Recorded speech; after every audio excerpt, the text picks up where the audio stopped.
Okay, we're going to finish this up here, this 14A. If you click on references, I'm on page 611, and it says in the citations and bibliography groups. So right in here, we're going to click Manage Sources. And in the master list, it wants us to pick the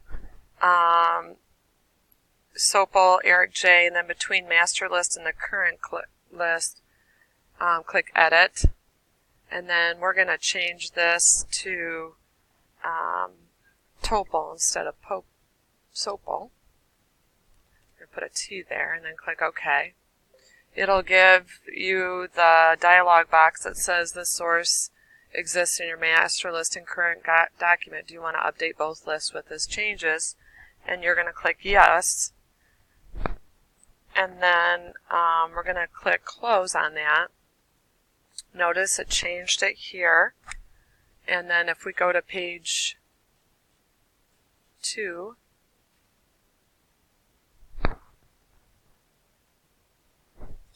the author name should be corrected here.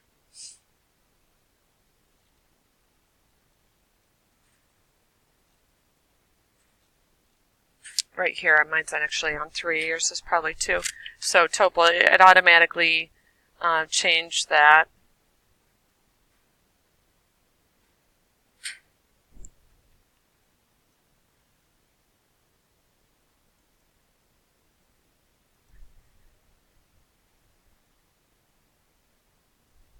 So we're going to go with Control End, and we're going to notice that it changed it also here.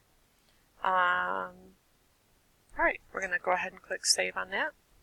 It's always good to save a couple times, that way you make sure that you have everything the way you want it to. So we're going to go to Control Home here. It says to go to the top, and we're going to go to View tab.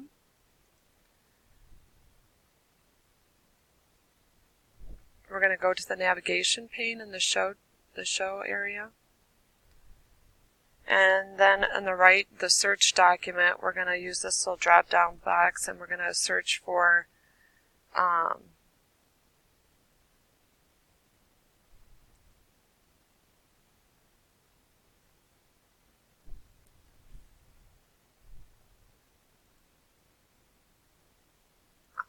here. We're going to click on the search. You got to click on the little magnifying glass, and then we're going to go to footnotes, endnotes, and notice you'll go down there, and if you click the little result down there, it'll go down to the next one and go down to the first one.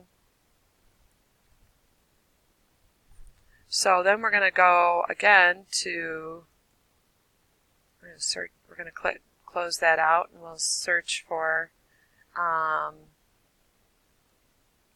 under Find and Replace. We're going to go to What, and we're going to go to Page. And then we're going to go to page 4. And that'll take us down to page 4.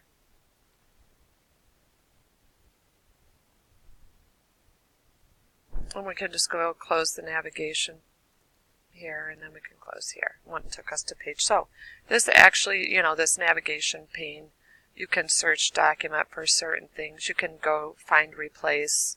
If you were searching for something, you want to replace it.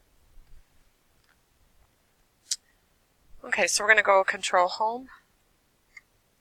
We're going to close out of this first. Control Home takes us back to the top. And we're going to click on the file. That takes us into what they call this Backstage view. And then we're going to click Show All Properties here. And then we're going to add some of those properties. So I'm on step number 2 on page 613 if you want to type those different areas in there and then come back. Okay, so I did steps number 1 through 5 and on page 613 and type those information in there in the Backstage view. Step number 6 at the Properties drop-down arrow. You can go into Advanced Properties, And then you can look at the summary, and this kind of tells you some things that shows you what you just typed in there. Keep in mind there's some statistics when you created it, when you modified it, how many pages, how many paragraphs, how many lines, how many words. So, you know, there's lots of things that you can do with it.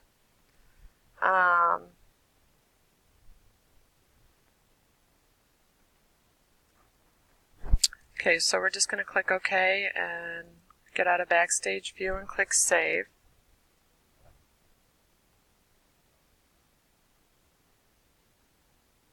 You can do watermarks. It doesn't actually have you do one, but I want to walk you through how you would do one. Watermark is, you might do a draft of something, so to make sure people just want to know it's a draft or confidential or things like that behind the paper. So, on the design, in the design tab, in the page background, you can go to watermark. And then they've got some by default, or you can do a custom one. You know, so let's say if I did this, it was a confidential document, that it would put confidential very lightly behind my text.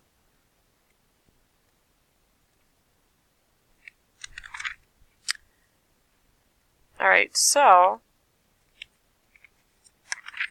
if you go into, I'm on page 614.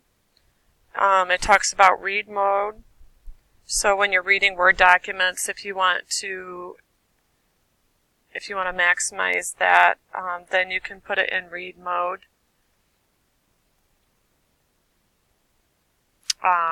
So if you go into the View tab, then you put it under read mode, it'll let you just kind of make the text larger and let you see 2 pages at a time, kind of like a book.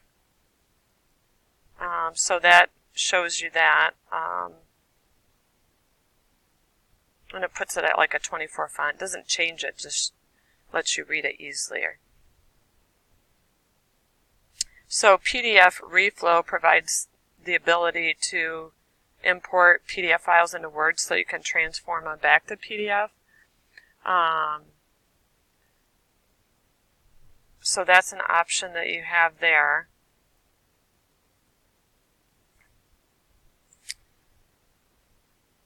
Okay, so look at the tools.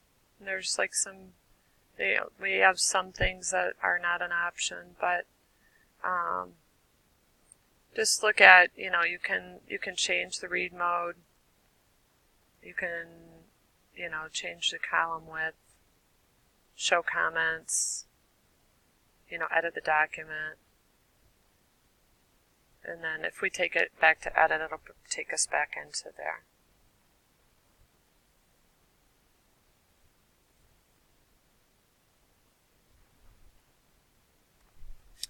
So if you go back into read mode, let's say you want to define something like that tuple,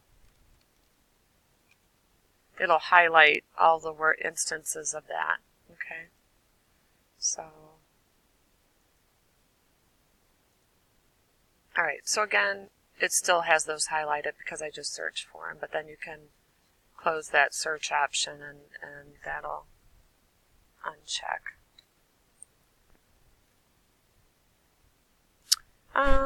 What else? On page 615, it shows you some view commands in the read mode. Again, if you want to highlight text in a Word document, maybe for somebody else or whatever, then you can use the highlighter. This little doodad, if you want to, if you read through something and you want to, you know, highlight something or remember something, then you can use your highlighter. That's an option.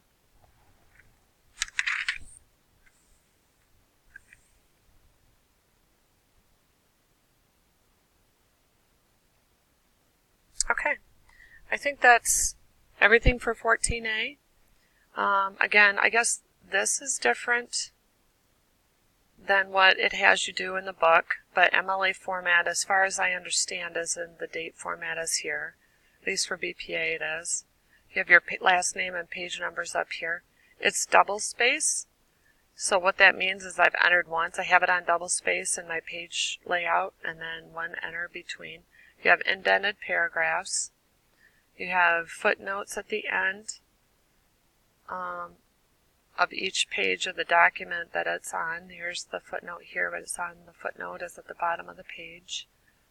Your file name is down here at the bottom. Your works cited. Again, I changed the font to this to Times New Roman 12-point font just because that's the formatting we're using for BPA.